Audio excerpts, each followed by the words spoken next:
शशक्री पत्नी पुत्र परिवार समेत सूर्यग्रहस्य प्राग्भागे पंचकोणाकारमण्डले प्राग्भागे निग्रहमादाय स्थापया पूजया सन्निधापयामि। हरिः ओम भवर्भव स्वाहा। राहु अरिष्टं संप्राप्ते राहु पूजां च कारयेत्। राहु ध्यानं प्रवक्ष्यामि। नेत्र वीरो सूर्यग्रहस्य नैर्दिग्भागे शूर्पाकारमण्डले राहुगणमावाहय स्थापय पूजय सन्निधापयामि। हरिः ओम भवर्भव स्वाहा। केतु अरिष्टं संप्राप्ते केतुपूजां आदित्यादि नवग्रह देवता प्रीत्यर्थं नानाविध परिमल पत्र पुष्पाणि समर्पयामि। दोर्वसि दोर्वं धूपमाग्रापयामि। दिश्यां दे सहना भवतु सहनौ भुनक्तु सह वीर्यं करवावहै तेजस्विनावधीतमस्तु मा विद्विषावहै। ओम शान्तिश्यां दे भद्रं कर्णेभिः शृणुयाम देवा भद्रं पश्येमाक्षभिर्यजत्राः स्थिरैरङ्गैः षष्ठवाकं स्वस्तनोभिः यशमदेभिः तं यदायु स्वस्ति न इन्द्रो वरुद्धश्रवा स्वस्ति न पूषा विश्ववेदाः स्वस्ति नष्टाक्षो अरिष्टमे विश्वस्ति नो बृहस्पतिर्दधातु। ओम शान्तिः। हरिः ओम समर्पयामि ता शर्करागं तस्मै देवता शर्करा स्नानं समर्पयामि। फलोदक स्नानं फलनीर्यापरा पुष्पा वंदे विष्णुं भवभयहरं सर्वलोकैकनाथं शशङ्खचक्रं सकिरीटकुण्डलं सपीतवस्त्रं सरसीरुहेक्षणं सहारवक्षस्थलशोभिकौस्तुभं नमामि विष्णुं शिरसा चतुर्भुजं। नमामि विष्णुं शिरसा चतुर्भुजं। रमाश्री सत्यनारायण स्वामिनः मनसेन्द्रियादिवाक् प्राणप्रतिष्ठापनं करिष्ये यदा स्थानं स्थापयिष्ये स्थापयामि। नारायण स्वामिने नमः। सर्वाणि अंगानि पूजयामि। हरिः ओम विश्वाय हरे नमः। श्री कृष्णाय नमः। पूरा प्लेट పోసుకోండి ఒక్కొక్క పువ్వులా వేసుకోండి। ओम भगवान स्वाहा हरे नमः। श्री कृष्णाय नमः। चक्रवाणी नमः। जनार्दना नमः। ऊर्ध्वं पूजयामि नाभिं पूजयामि गदाधरा नमः। निशं पूजयामि वक्रं पूजयामि सोजन्द्रादिदारे नमः। नेत्रं पूजयामि। श्री सत्यनारायण स्वामिने नमः। सर्वाणि अंगानि पूजयामि। नारायणाय नमः। नारायण नमः। शिवाय नमः। चक्रवाणी नमः। जनार्दना नमः। व्योमकेशाय नमः। शंकराय नमः। गरुडध्वजाय नमः। पुराणपुरुषाय नमः। भूषणे नमः। स्वामिने नमः। नानाविध परिमल पत्र पुष्पाक्षतान् समर्पयामि।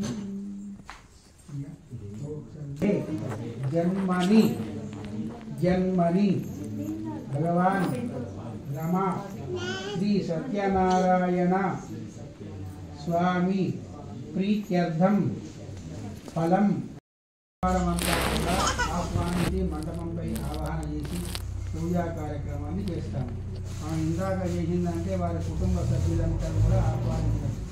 ఎవరైనా ఒక ఇంట్లో శుభకార్యం జరుగుతున్నప్పుడు ఆ ఇంటి పెద్ద మనిషికి చెప్పేటువంటి విషయాలు చెప్పేసి అయ్యా మీరంతా సపరివారంగా రండి, మీరు ఒక్కరే కాదు మీరు వచ్చేప్పుడు మీ పిల్లలతో సహా రండి అని మనం ఏ విధంగా ఆహ్వానిస్తాము। భగవంతుని యొక్క కుటుంబం ఈ జగత్ కుటుంబంలో స్వామివారి యొక్క ముఖ్యమైనటువంటి వారంతా కూడా ఇగో ఈ పీఠం పైన ఆవాహన చేశాము।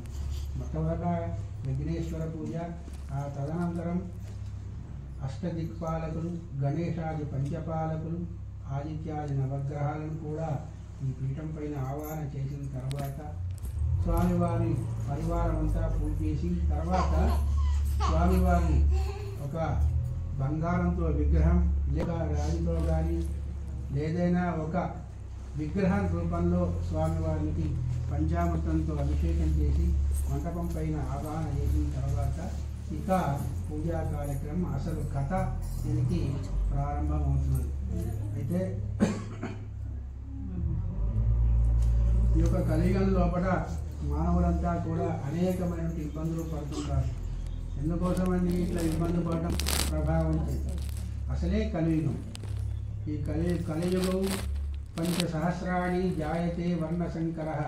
కలియుగం 5000 సంవత్సరాల తర్వాత ఈ యొక్క ప్రపంచం లోపల మానవ జాతి అంతా కలుషితమైపోతుంది, అనేకమైన ఇబ్బందులకు గురి అవుతారు అని మనకు ఆనాడే కొన్ని 1000 సంవత్సరాలు అంటే కలియుగం పంచసహస్రాన్ని 5000 సంవత్సరాల తర్వాత ఈ ఇబ్బందులన్నీ ఏర్పడతాయని చెప్పింది. ఇప్పుడు అట్లనే అవుతున్నాయి. ఎట్లా అంటే కలి ప్రభావం చేత.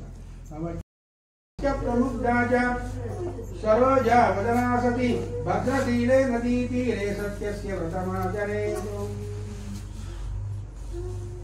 గుర్ఖాముఖుడు అనేటువంటి మహారాజు ఉన్నాడండి. అతను చక్కగా రాజ్య పరిపాలన చేస్తుంది. అతని యొక్క పరిపాలన కాలంలో ప్రజలంతా సుఖవంతులై ధనవంతులై భోగ భాగ్యాలతో ఉన్నటువంటి వారు. ఆ దంపతులకు వివాహమై చాలా కాలమైంది, కానీ సంతాన ఫలము లేదండి. ఆ రాజుగారు బాగా ఆలోచనలో పడ్డాడు. నేను ఇంత పెద్ద సామ్రాజ్యాన్ని విస్తరించిన, ఇంత రాజ్య భోగాలన్నీ కూడా అనుభవిస్తున్నా, నా తదనంతరం మళ్ళీ ఇదంతా ఎవరికి పోతుంది, ఎవరి చేతిలో పడుతుంది అని అనేకమైన దుఃఖాన్ని అనుభవిస్తున్నారు. ఎంత ఉన్నా చూడండి, సంతాన ఫలం అనేది కొంచెం కష్టతరమైనటువంటి భగవంతుని యొక్క అనుగ్రహం కలగాలి సంతాన ఫలానికి. కాబట్టి ఆ రాజుగారు ఏం చేయాలి, ఏం పూజ చేస్తే బాగుంటుందో అని తన ఆస్థానంలో ఉండేటువంటి పురోహితులను ఆలోచించగా, నోచిన వారికి నోచిన వరము, చూసిన వారికి చూసిన ఫలము, శ్రీ సత్యనారాయణుని సేవకురారమ్మా. మనసారా స్వామిని కొలిచి హారతులిరమ్మా. స్వామిని పూజించే చేతులే చేతులట, ఆ మూర్తిని దర్శించే కనులే కన్నులట. తన కథ వింటే ఎవ్వరికైనా జన్మ ధరించునట. శ్రీ సత్యనారాయణుని సేవకురారమ్మా. మనసారా స్వామిని కొలచి హారతులీరమ్మా. ఏ వేళైనా ఏ శుభమైనా కొలిచే దైవం ఈ దైవం. అన్నవరంలో వెలసిన దైవం, ప్రతి ఇంటికి దైవం. శ్రీ సత్యనారాయణుని సేవకురారమ్మా. మనసారా స్వామిని కొలచి హారతులిరమ్మా. అర్చన చేద్దామా, మనసు అర్పణ చేద్దామా. స్వామికి మదిలోనే కోవెల కడదామా. 10 కాలాలు పసుపు కుంకుమలు ఇమ్మని కోరేలా. శ్రీ సత్యనారాయణుని సేవకురారమ్మా. మనసారా స్వామిని కొలిచి హారతులీరమ్మా. వందల మనరమ్మా, జయమంగళ మనరమ్మా. స్వాములు జోడించి శ్రీ చందనమలరించి, మంగళమనరు సుందరమూర్తికి వందనమనరమ్మా. శ్రీ సత్యనారాయణుని సేవకురారమ్మా. మనసారా స్వామిని కొలిచి హారతులీరమ్మా. మనసారా స్వామిని కొలిచి హారతులీరమ్మా.